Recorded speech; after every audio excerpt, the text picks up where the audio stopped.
राधे राधे, जय Shri Krishna and welcome back to my YouTube channel Rajni Brajwasi blog. कैसे हो गाइस? उम्मीद करती हूँ आप सब लोग अच्छे होंगे। मैं भी एकदम अच्छी हूँ। दिवाली का त्योहार पास आता जा रहा है और काम खत्म होने का नाम ही नहीं ले रहा है। वैसे तो काम खत्म हो जाता है लेकिन कुछ ना कुछ चलता ही रहता है। कल मैं मार्केट गई थी, वहां से रंगोली के ये जो पैकेट है वो लेके आई थी, क्योंकि इनसे रंगोली बनाना इजी हो जाता है। फर्स्ट टाइम रंगोली बनाऊंगी तो देखते हैं कैसी बनती है, आप लोगों के साथ में जरूर से शेयर करूंगी। तो इससे रहा नहीं गया था, तो बोला था मम्मा मुझे दिखा दो, तो इसको मैं दिखाने के लिए मैंने बोला था तू देख ले।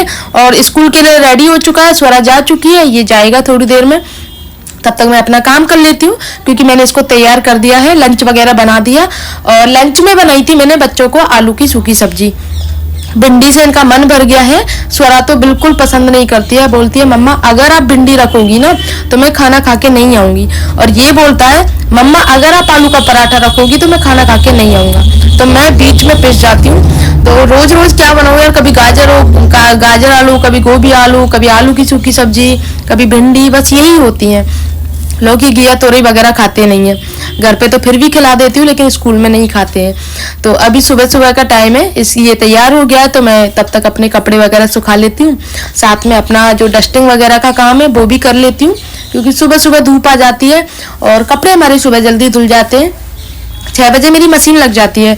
6 बजे जब मशीन लग जाती है तो 7 बजे तक, 7:30 बजे तक मेरे कपड़े सारे धुल जाते हैं, क्योंकि हमारे सब लोग जल्दी नहा लेते हैं और काम भी जल्दी हो जाता है। जब सब लोग जल्दी नहा लेते हैं ना तो गाइस काम भी जल्दी हो जाता है, ये बिल्कुल फैक्ट है। सब लोग अपने अपने काम पे चले जाते हैं, जिसको जहाँ जाना होता है। तो दुकान वाले दुकान जाते हैं और बच्चे स्कूल चले जाते हैं, तो फिर कोई काम नहीं रहता, अपना बस यही चलता रहता है घर का काम। तो अभी मेरा डस्टिंग का है तो मैं डस्टिंग कर लेती हूँ पूरी। इतनी ज़्यादा गंदगी नहीं रहती है, क्योंकि अभी दिवाली की सफाई का डीप क्लीनिंग चल ही रही है। वैसे कंप्लीट हो ही गई है कह सकते हो, लेकिन फिर भी थोड़ा थोड़ा डेली का चल रहा है। तो अभी मेरा ये पूरा साफ हो गया है। अब मैं बेडशीट वगैरह चेंज करूंगी और फिलहाल दूसरे रूम में जाके देखती हूँ कि दूसरे रूम की क्या कंडीशन है, उसकी भी मुझे बेडशीट वगैरह चेंज करनी है। और ये देखो गाइस, ये जो अलमारी है ना, ये गोदरेज की अलमारी है। इस पे बच्चों ने जो पीवीसी वॉलपेपर है ना, जो मेरे रूम में लगा हुआ है, उसको कटिंग कर करके यहाँ पे चिपका रखा है। कितना गंदा लग रहा है, मतलब मैं डेली मना करती हूँ लेकिन फिर भी चिपका देते हैं यहाँ पे। तो इसको मुझे निकाल के और फिर मतलब प्लेन करना है, क्योंकि अच्छा नहीं लगता है बिल्कुल भी। और वो वाली बेडशीट मैंने धुलने डाल दी, ये वाली बेडशीट मैं बिछा रही हूँ। दिवाली पे 2-3 बेडशीट लेनी है मुझे, क्योंकि सिंगल बेड की बेडशीट नहीं है मेरे पास में, सब डबल बेड की है।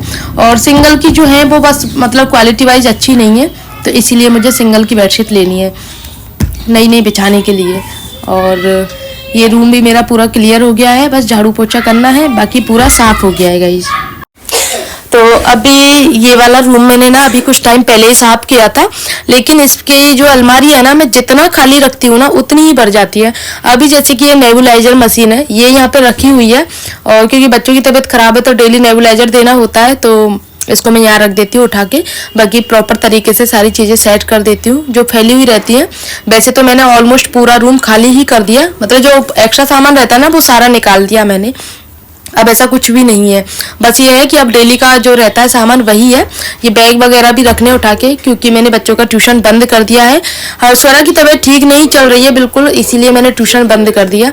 और अब यहाँ से आगे ठंड होने वाली है, तो फिर इसके पापा ने मना कर दिया कि अभी ट्यूशन बंद कर दे, क्योंकि पढ़ाई का स्कूल का ही बहुत वर्क हो जाता है, फिर ट्यूशन का इतना वर्कलोड बच्चे नहीं कर पाते हैं, तो इसीलिए बंद करवा दिया मैंने आज से।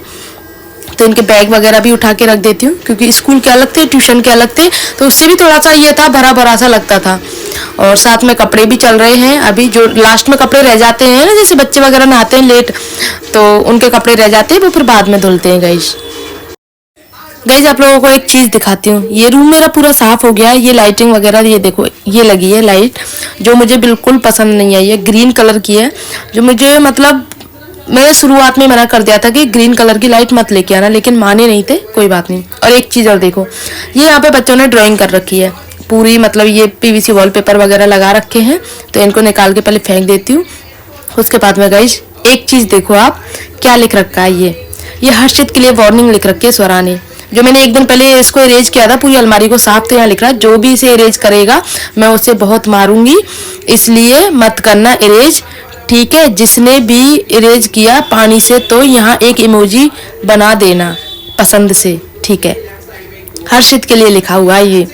ये हर्षित इरेज नहीं कर दे, ये सारी। अब बताओ, ये मतलब ये किसी भी चीज को नहीं छोड़ते हैं जहाँ इन्होंने अपनी ड्राइंग नहीं कर रखी हो, इसको फिर इरेज करना है मुझे। तो बस ये मेरे पास काम एक्स्ट्रा रहता है, बाकी घर का काम तो वही रहता है जो सबके घर में रहता है ना, सिर्फ वही काम रहता है। मैं कोई काम एक्स्ट्रा नहीं करती हूँ, बस ये अपना सिलाई वगैरह का जब मन होता है तो वो कर लेती हूँ, अदरवाइज मेरा कुछ भी काम एक्स्ट्रा नहीं होता। हर घर में हाउसवाइफ होती है ना, वो सारे काम यही करती हैं, कोई कम तो कोई ज़्यादा, बस यही रहता है। कोई अकेले करता है, कोई किसी के साथ में मिल के करता है, बस डिफरेंट इतना है। तो यहाँ पे ये वाली बेडशीट भी मैंने अच्छे से साफ करके बिछा दी है। तो ये दोनों रूम कंप्लीट हो गए हैं अच्छी तरह साफ सफाई करके। फिर चलते हैं गाइस किचन में, क्योंकि किचन में हमें खाना पीना बनाना है तो उसकी तैयारी करनी है। लेकिन उससे पहले अभी मैं सोच रही हूँ पहले अपना मतलब ये पैरदान वगैरह है ये साफ करके बिछा दूँ और मशीन भी साफ कर दूँ, क्योंकि अभी पतिदेव नहीं आए हैं।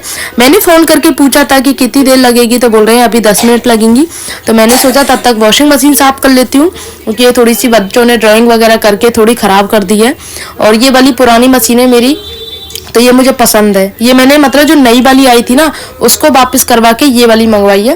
तो पतिदेव कह रहे थे तू बिल्कुल पागल है, जो नई आई थी वो अच्छी क्वालिटी की थी, क्योंकि 9 किलो की थी, आई थिंक वो 9.2 किलो की थी। लेकिन उससे मुझे दिक्कत हो रही थी, वो एक तो ऊंची ज़्यादा थी और दूसरी बात ये थी वो लाइट से चलती थी, इन्वर्टर से नहीं चलती थी। ये एक तो नीचाई पे है और इन्वर्टर से भी चल जाती है, इसीलिए ये इजी लगती है मुझे। और उसका जो टब था ना वो बहुत ज़्यादा डीप था, यानी कि बहुत बड़ा था, इसीलिए मुझे दिक्कत हो रही थी, ऊपर स्वेलिंग भी आ गई थी मेरी गर्दन में। तो मुझे ये ज़्यादा बेस्ट लगी, क्योंकि नए पुराने से मतलब नहीं है, जो आपको कंफर्ट लगे ना वो चीज़ अच्छी लगती है। तो इसको वापस करके मैंने यही वाली मंगाई मशीन कि दुकान पर वही वाली भिजवा दो मेरे लिए। तभी थोड़ी सी जर्जर हालत में हो गई है, क्योंकि जब से बन के आई है ना तब से इसके जो स्क्रू वगैरह हैं वो थोड़े से हिले हुए हो गए हैं तो इसीलिए। लेकिन अच्छी है, बहुत अच्छी है ये। मतलब मैं सच बताऊँ ना, मतलब इतना हाथ लगा हुआ रहता है ना किसी किसी चीज़ में, लगता है ना कि आदत हो जाती है, बस वही वाली चीज़ है।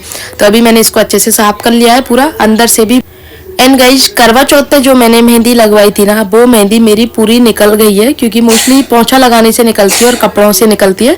ज़रूरी नहीं है आप हाथ से धो कपड़े, लेकिन फिर भी ये पूरी जो आगे की हथेलियों की मेहंदी है ना वो सारी निकल गई, बाकी पीछे की हैंड की मेरी पूरी बाकी है, ये देखो। लेकिन कोई बात नहीं, घर का काम करना भी ज़रूरी है। अब मैं आ चुकी हूँ किचन में। किचन में मुझे बनानी है पकौड़ी की कढ़ी और साथ में एक सब्जी भी बनानी है।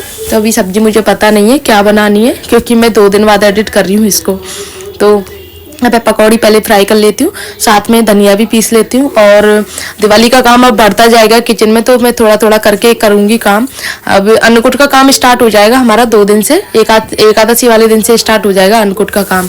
तो अन्नकूट बनेगा डेली, और घर का काम है फिर किचन का भी काम हो जाता है, तो इसीलिए वैसा मैंने काम पूरा कंप्लीट कर लिया है। फिर अन्नकूट का ही रहेगा। एकादशी वाले दिन खाना नहीं बनता है, तो उस दिन हम अन्नकूट बनाने का रखेंगे।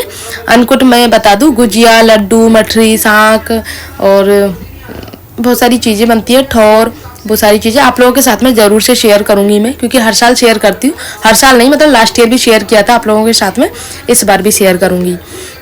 और अन्नकूट वगैरह जो भी सारी चीज़ें लगती है ठाकुर जी के, वो सब कुछ आप लोगों के साथ में शेयर करूँगी। उसके लिए आप लोगों को मुझसे जुड़े रहना होगा, मतलब सब्सक्राइब करके रखना होगा आप लोगों को। तो यहाँ पे ये दोनों काम एक साथ हो रहे हैं मेरे। और मैं सोच रही थी कि मैं परिक्रमा करने जाऊं, बड़ी परिक्रमा, क्योंकि कार्तिक का महीना चल रहा है, तो एक बड़ी परिक्रमा करना तो गिरिराज जी की बनती है। लोग इतनी दूर दूर से आ रहे हैं, लेकिन कोई साथ वाला नहीं है। और साथ में ये चीज़ भी है कि अष्टमी के तुरंत बाद फिर अब दिवाली के अन्नकूट का स्टार्ट हो जाएगा, और उसके लिए पूरी एनर्जी चाहिए, क्योंकि अन्नकूट बनाने के लिए देखो सुबह जल्दी उठो, फिर अन्नकूट का पूरा काम करो। तो इसके लिए भी फिर मैं देख रही हूँ कि अगर कोई मिल जाए तो ठीक है, नहीं तो फिर दिवाली बाद में जाऊँगी। लेकिन एक परिक्रमा लगाऊंगी ज़रूर मैं, लगाती हूँ। हर साल तो नहीं कह सकती, लेकिन लगा लेती हूँ, साल में एक परिक्रमा तो लगा लेती हूँ मैं, इतना ज़्यादा तो नहीं लगती है मुझसे। तो अब मेरा जब पूरा काम खत्म हो गया था ना, तो मैं सिलाई करने बैठ गई। जो मेरे लिए जो साड़ी थी मेरे पास में, मैंने सोचा उसको तैयार कर लेती हूँ। दिवाली का त्यौहार है, तो 3-4 दिन नई नई साड़ियाँ पहननी है, तो उसमें से एक साड़ी वो हो जाएगी। तो पहले मैं ब्लाउज काट लेती हूँ, और बच्चों ने ना इंच टेप पूरा काट दिया है, मैं सिर्फ अंदाजे से ब्लाउज काट रही हूँ, सब कुछ कर दिया। ये देखो गाइज, पेन कितना यूनिक है, चाकू जैसे चाकू होता है ना, सेम उसी तरह का पेन है। तो काट लेती हूँ अंदाज से। वैसे मुझे कुछ भी नहीं पता इसमें क्या है, क्योंकि 4 से स्टार्ट हो रहा था इंच टेप, और अंदाज से ही काट लेती हूँ फिलहाल में। क्योंकि मुझे पता है ना अपनी फिटिंग, नाप वगैरह सारी चीज़ें, तो उतना मुझे अंदाज़ है सारी चीज़ों का।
अभी हर्षित का स्कूल से आने में 1 घंटा बाकी है, तो तब तक मेरा ब्लाउज पूरा कंप्लीट भी हो जाएगा सिल के, क्योंकि बच्चे आ जाते हैं ना तब सिलाई नहीं होती है, क्योंकि ये छोटी छोटी पट्टी वगैरह होती है इसकी ब्लाउज की, तो वो इधर उधर हो जाती हैं, तो फिर ब्लाउज खराब हो जाता है। इसीलिए बच्चों के आने से पहले तो मैं सोच रही थी कि हल्का सा इसको क्या है कि जोड़ लेती हूँ कच्चा करके, लेकिन फिर टाइम था मेरे पास में, तो तब तक मैंने पूरा ब्लाउज सिल लिया, कंप्लीट कर लिया। कल फॉल लगा लूँगी, आज तो फॉल का टाइम नहीं बचा मेरे पास में, हर्षित आ गया था तो इसीलिए। तो ये ब्लाउज मैं पहले पूरा परफेक्ट सिल लेती हूँ और तब आप लोगों को मैं दिखाऊंगी कि मैंने कैसे सिला है।